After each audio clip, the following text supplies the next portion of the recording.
Hello friends, welcome back. I'm Dr. Surya Ganduri, your host for this weekly internet radio show on developing leadership through self-awareness, a series of talks using the knowledge from the principles of quantum physics and wisdom of beliefs. These radio talk shows are a part of the Quantum Leap radio presentations, where I invite celebrated mentors from around the world to share with you on how to thrive and empower yourself in this evolving global environment.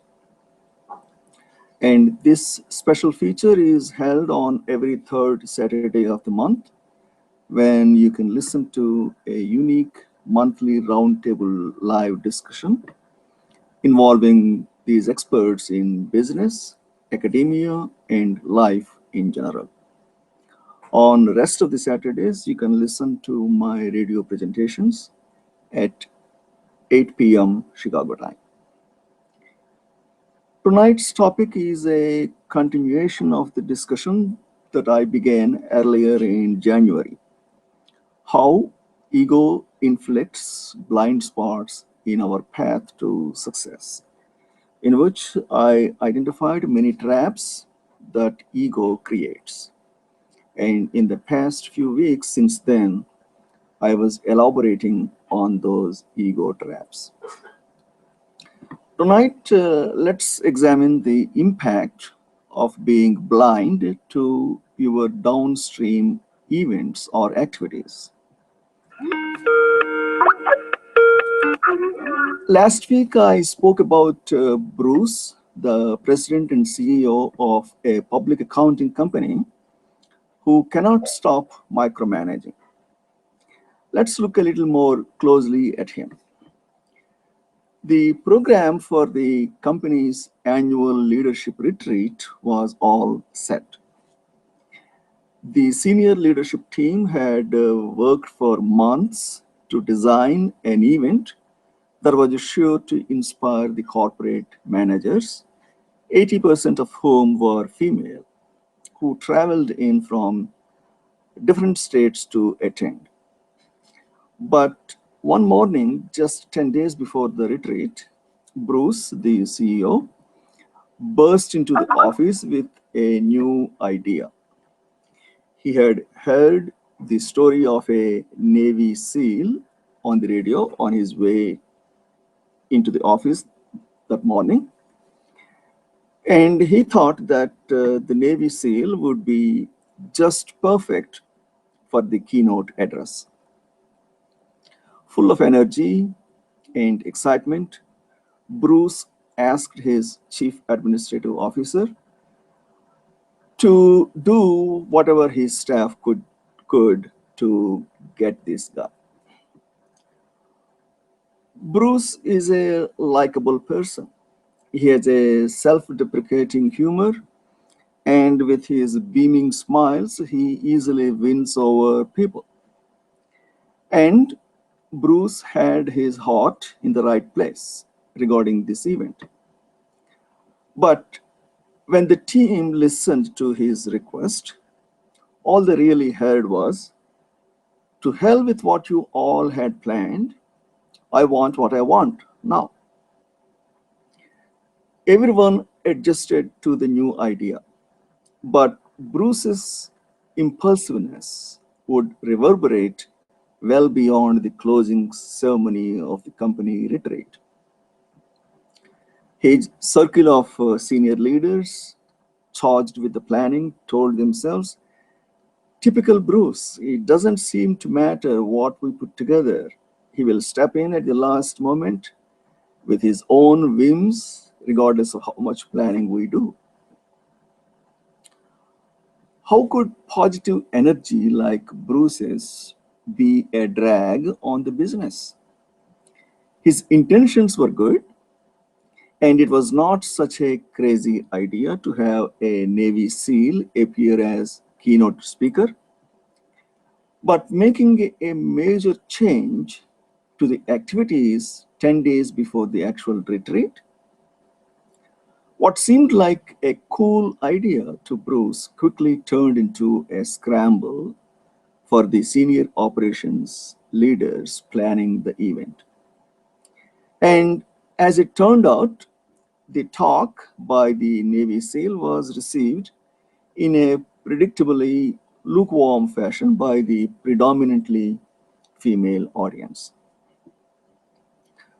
Bruce had unknowingly fallen into this ego trap, being insensitive to how his actions have consequences with his followers, or to be politically correct, let me rephrase that, being blind to the impact on his downstream employees. As a result, his well meaning directive to bring in the Navy SEAL had the opposite consequence of his original good intention. Nevertheless, demoralized his team, dampened the planned retreat, and dented his credibility. However, Bruce was clueless to all of this. Every decision you make as a leader ripples through your organization in waves, and the amplitude can become more intense the further downstream it flows. The power you wield at the top is by no means a bad thing when your eyes are wide open to its total impact. Yet, too many executives forget that the choices they make, even seemingly small ones, can have far reaching effects throughout the organization. Shifting priorities arbitrarily, feeling hot about a project one day and cold the next, making everything a priority at once so that nothing is prioritized. All of these behaviors and others can get in the way of sustaining the organization's long term goals and cloud the company's vision. By clearly reading the potential effect your behaviors have on others, by exercising empathy, you can avoid the pitfalls of being blind to your downstream impact.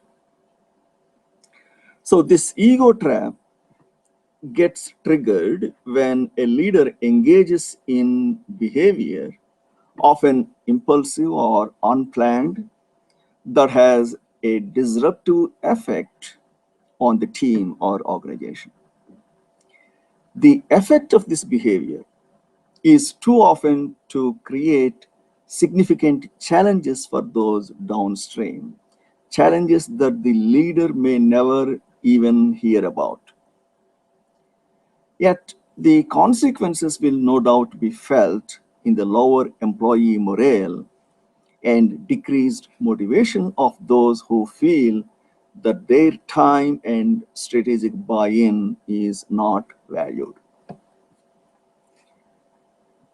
This ego trap often manifests itself as executive attention deficit hyperactive disorder, E-ADHD, in which the leader displays constantly changing priorities and an undependable strategic direction, or makes requests for urgent but menial tasks with immediate and unreasonable deadlines that stop all other work in its tracks.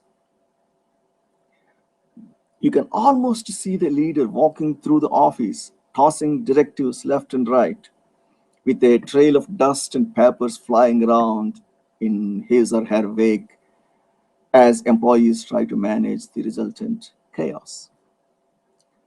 Not all leaders who demonstrate this behavior suffer from clinical ADHD, but the behavioral examples I have witnessed and have heard described to me mimic similar symptoms. And in fairness to business owners, there may be an actual biological condition at work. Research has shown that those diagnosed with ADHD are actually 300% more likely to start their own business. For those of you who are not clinically ADHD, it is your frenetic energy that can send everyone around you into a tailspin.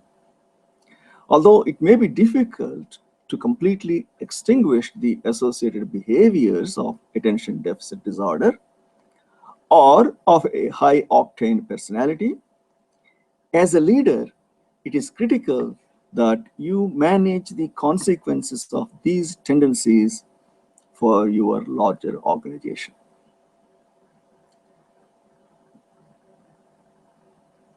Sometimes this ego trap plays out as a tendency to be a submarine boss, a leader who is silent for a period of time and then suddenly surfaces and makes requests that create chaos and knock every other boat out of the water. Over times and other times, it manifests as having an initiative disorder. A pet project, a leader directs his team to focus on one day, which is then switched to another project the following day. Another version of this occurs when a leader asks the group to change company strategy midstream with little explanation or apparent logic. In interviews with the team members, I often hear complaints that these changing directives from the boss seem to have more to do with whatever business book or article the leader is currently reading, or the latest trend he or she sees reported in the Harvard Business Review, than they do with the well thought out long term plan that the executive team has already agreed to as a team. This ungrounded approach, in addition to generating frustration among employees as their to do lists mount, also tends to baffle the team, who often cannot understand how new initiatives fit into previous game plans. Team members just have to hope that the leader runs out of time to pick up the next business bestseller at the airport newsstand, lest they be obligated to start the next round of ungracious hoop jumping to accommodate at another new strategy. While the spirit of innovation engendered by leaders who sometimes fall into this ego trap is absolutely invaluable, this enthusiasm can become misplaced when leaders try to reflexively implement it without running through the normal checks and balances of the executive team, and better yet, one's own EQ filter. And this ego trap is sometimes triggered by the leader's bursts of creative energy. If your mind is a natural idea machine, you don't want to lose all the value that comes with fresh ideas and new approaches, and no one else does either. So keep the ideas coming. But as a safeguard against this ego trap, make sure that any new ideas get considered from an emotionally intelligent perspective before implementing them to avoid disrupting the team's strategically focused and well orchestrated efforts. And here are some questions that can help you consider all angles before proceeding. One, how does the new idea fit with the organization's current strategic direction or day-to-day workflow? Two, does this idea have the longevity and potential to justify a shift in focus? Three, how much time will it really take my team to execute this initiative?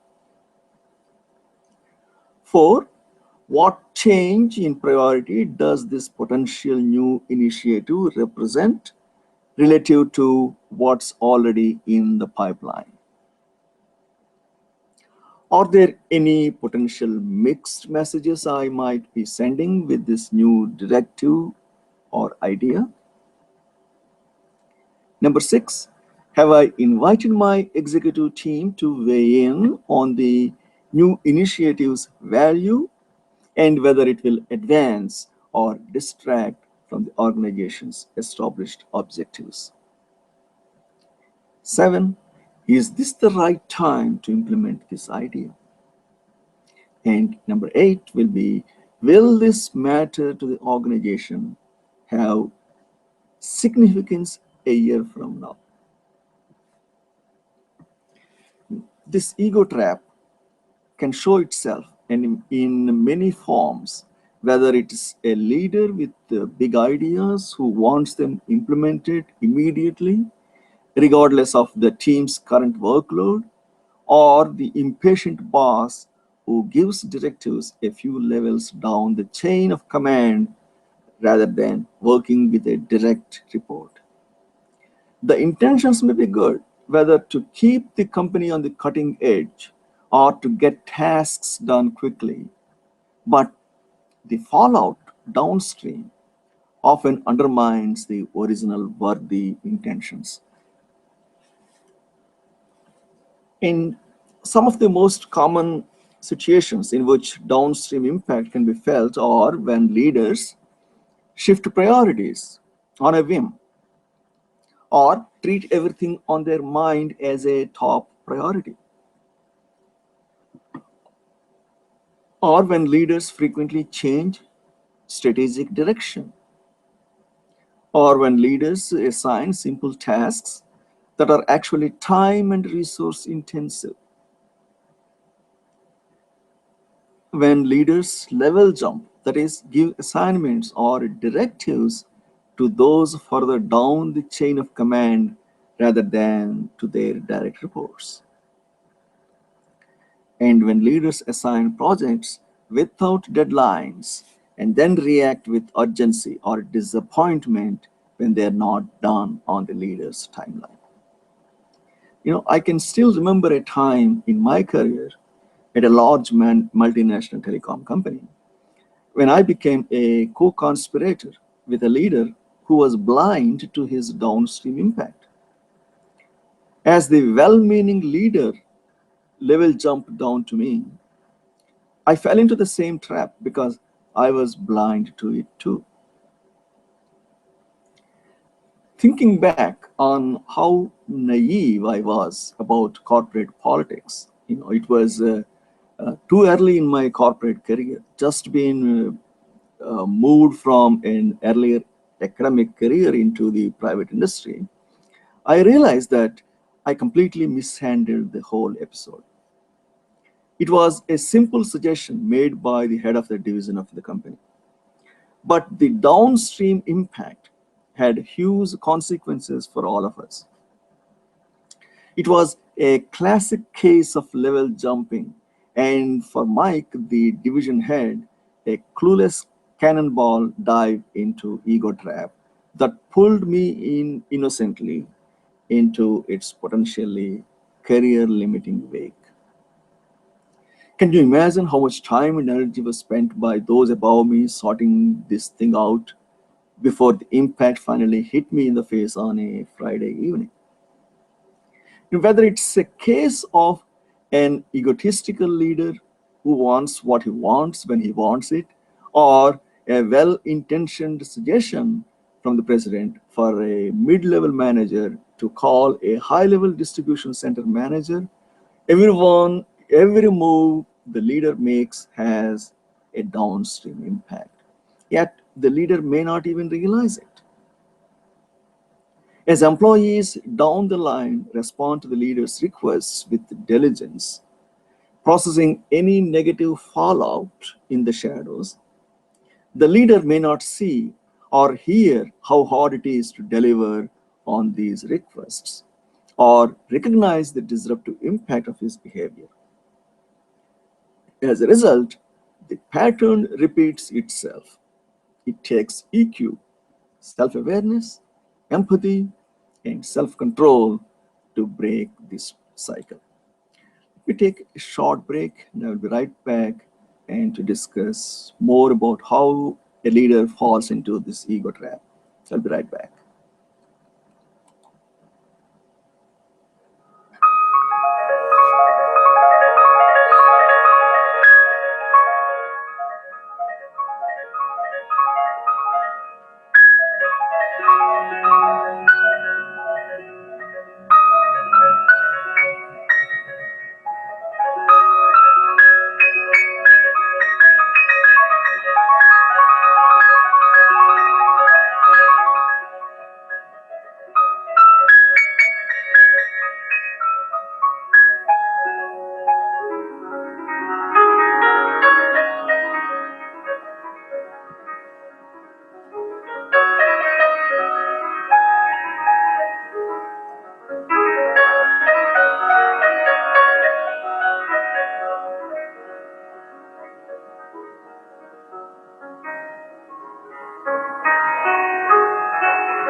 All right, I'm back.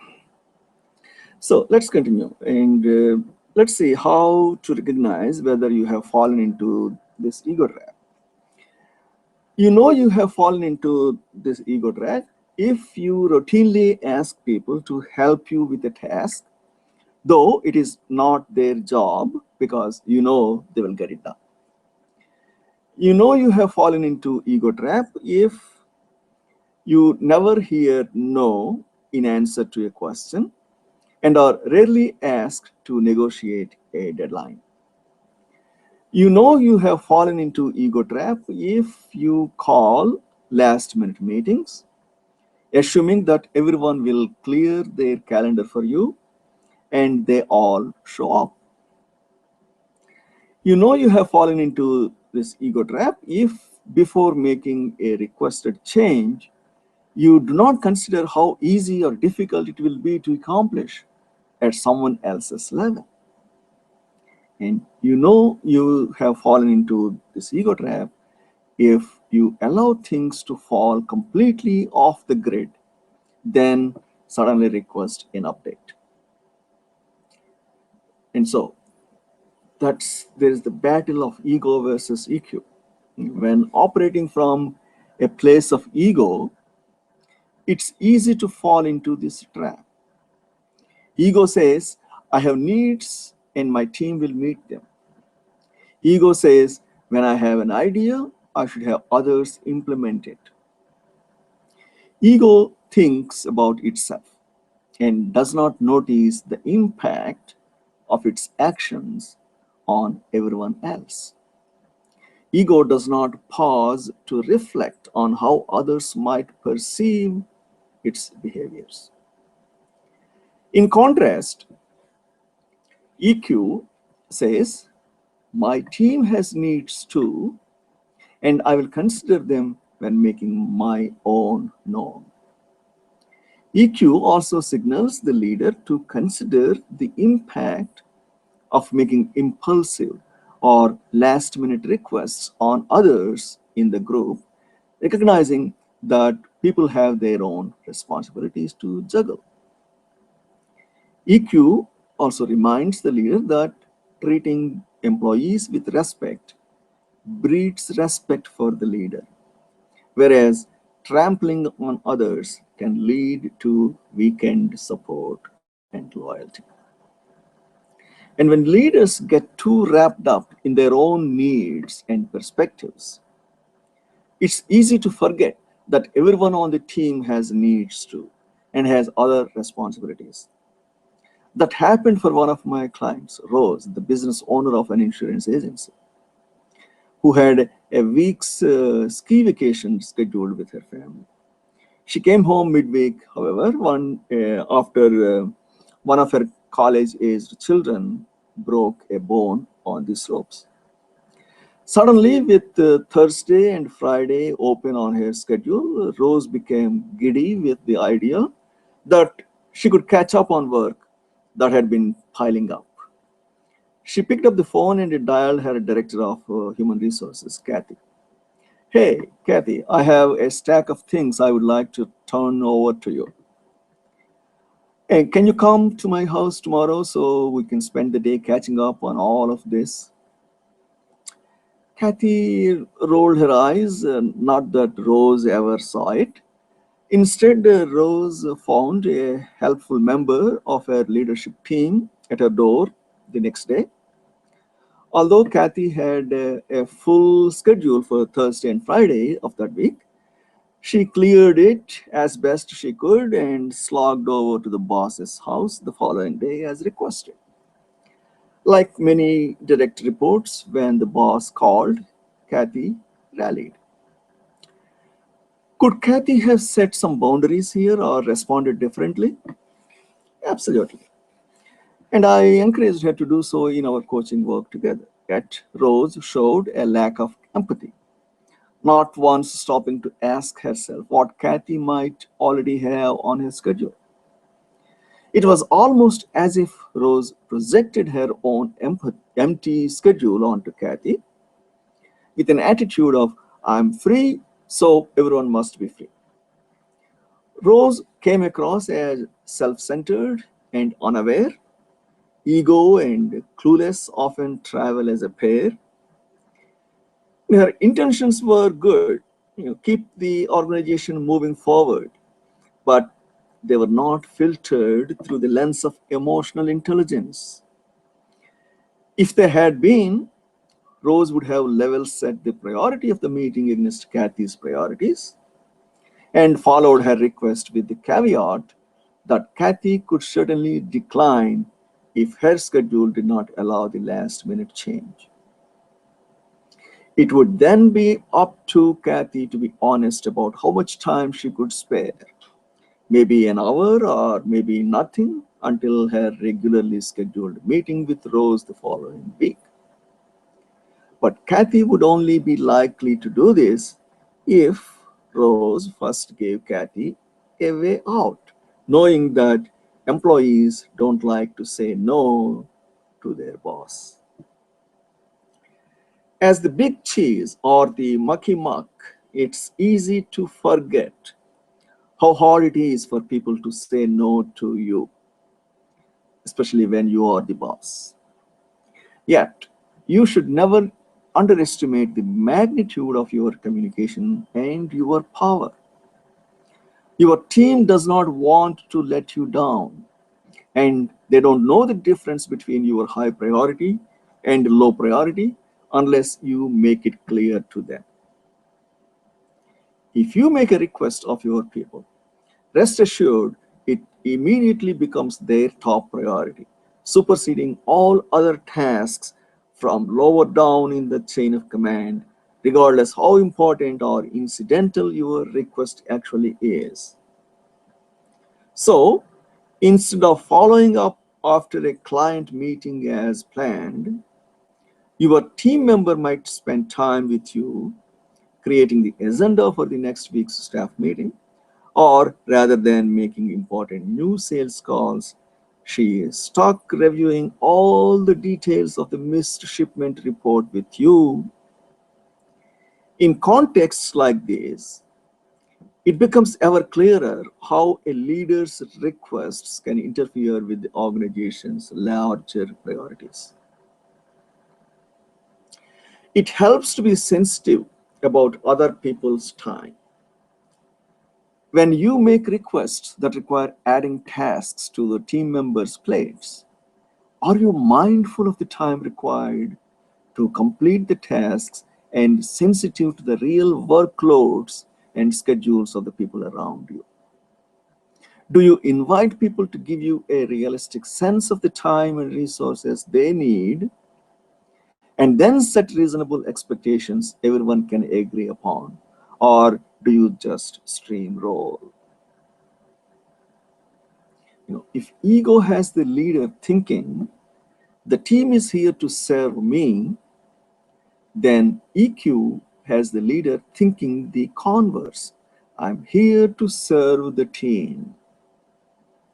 In practice, it's a blend of these two approaches that helps get things done in an organization.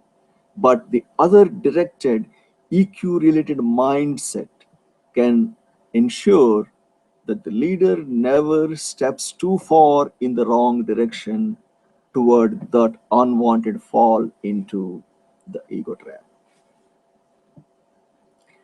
Staying away from this trap begins with exercising self-awareness.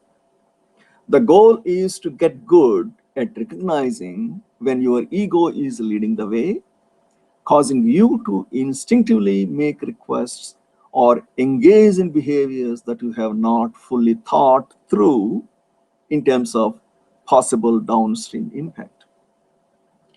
If you have the urge to pitch a new strategy to your team, act on advice given in the latest business book, or hand out bonuses that just because it feels right, notice this instinctive feeling.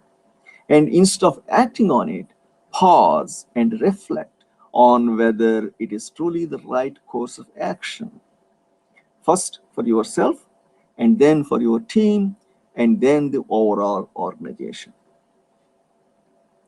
Next, it's time to read the environment and exercise some empathy.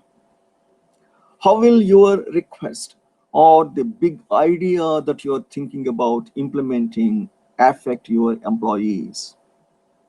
Will it move the organization forward or disrupt workflow? Where would you rank your request or idea in terms of other organizational priorities? Is your ego leading the way, or are you truly onto something important? When you are ready to respond, keep your self-control at the ready.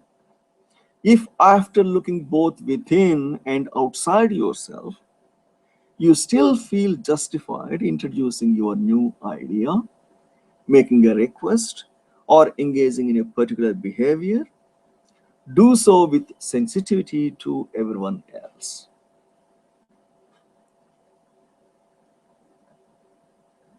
This may mean calling a meeting with your executive team to get their input and perspectives before rolling out a new idea.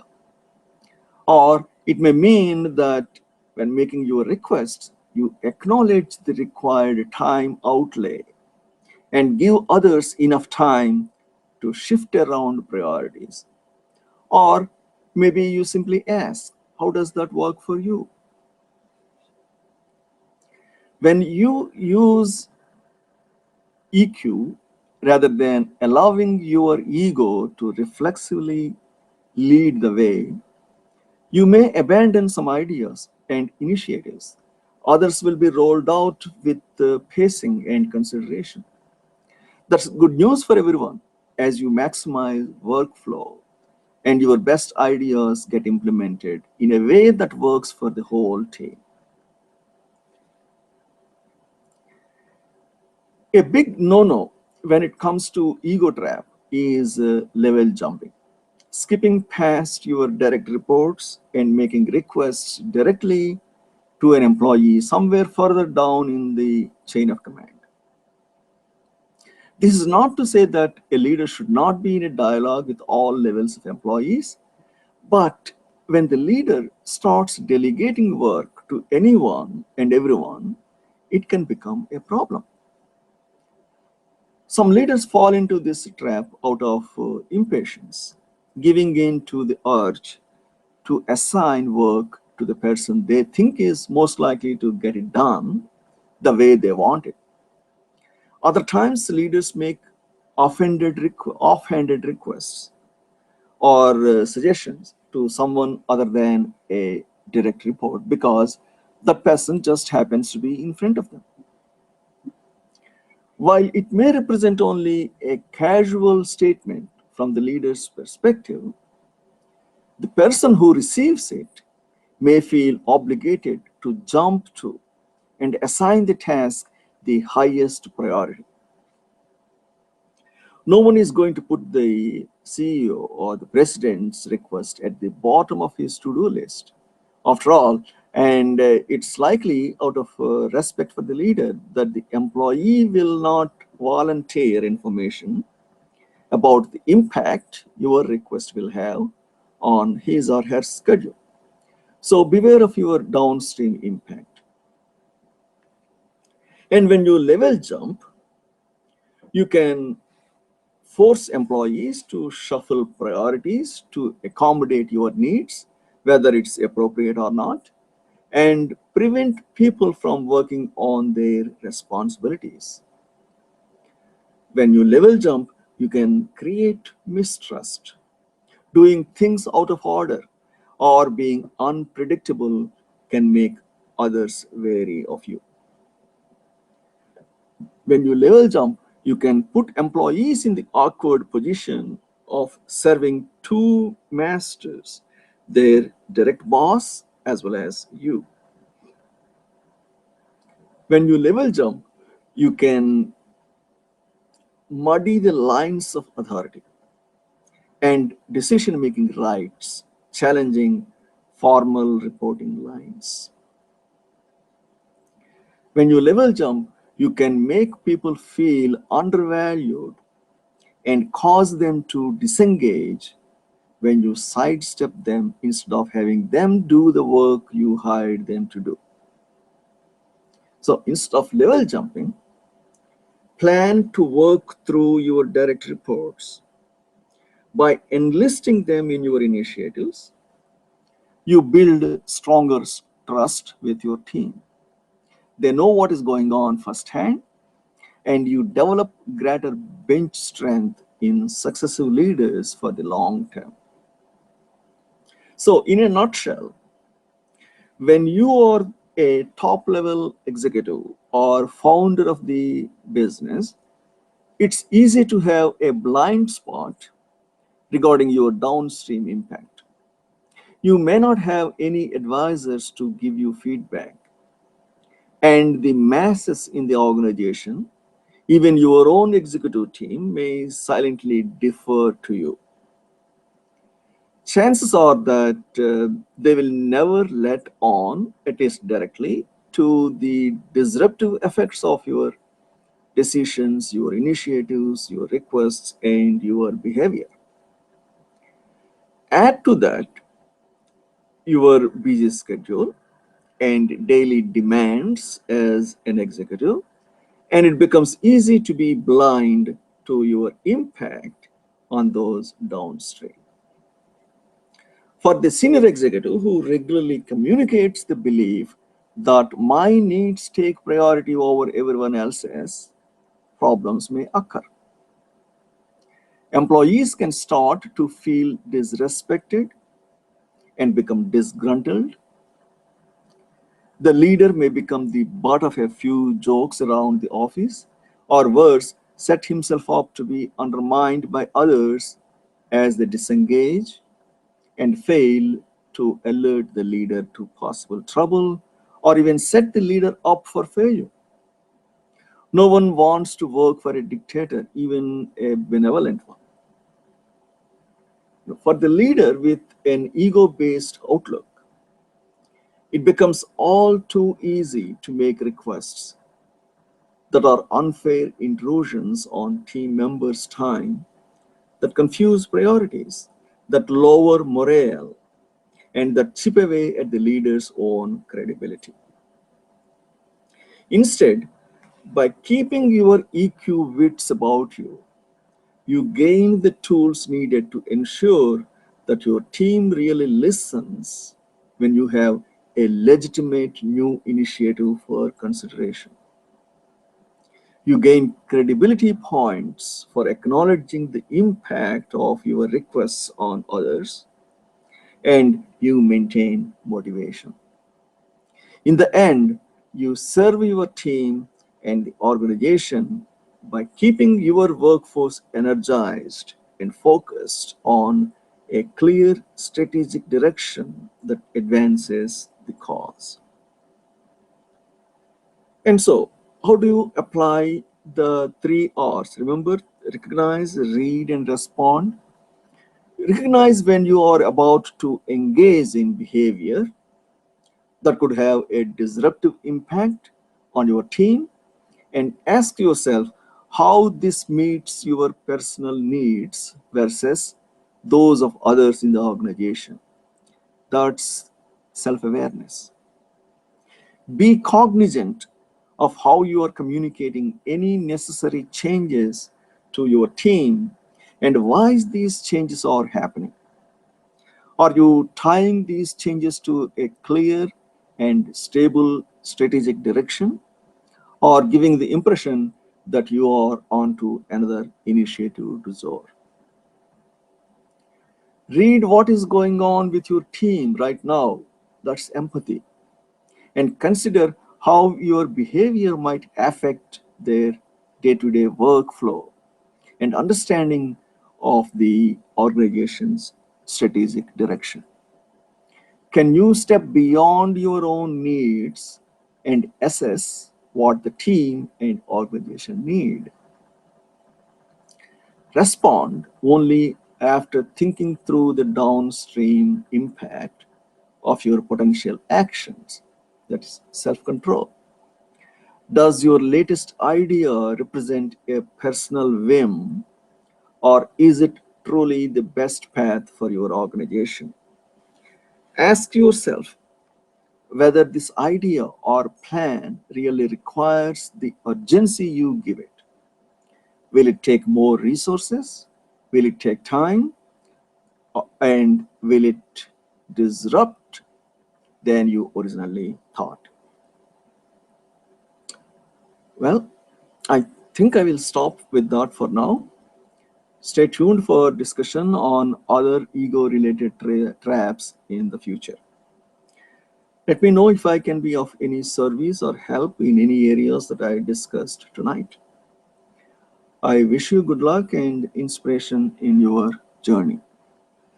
I also hope that whether you listened to this live on-air broadcast or are listening to the recorded audio from the archives, have heard something that resonated well with you, or even know somebody in your life who could benefit from this discussion. If so, I would encourage you to share this discussion with them and ask them to get in touch with me if I could be of further assistance to them. I hope you heard something useful while listening to this radio talk as much as I have enjoyed presenting it tonight. Please tune in every Saturday at 8 p.m. Chicago time as I discuss other topics in this internet radio talk show.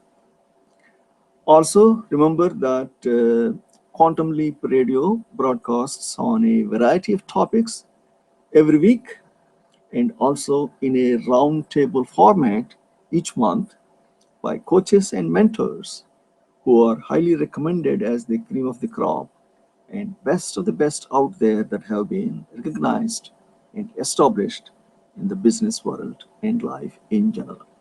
Namaste.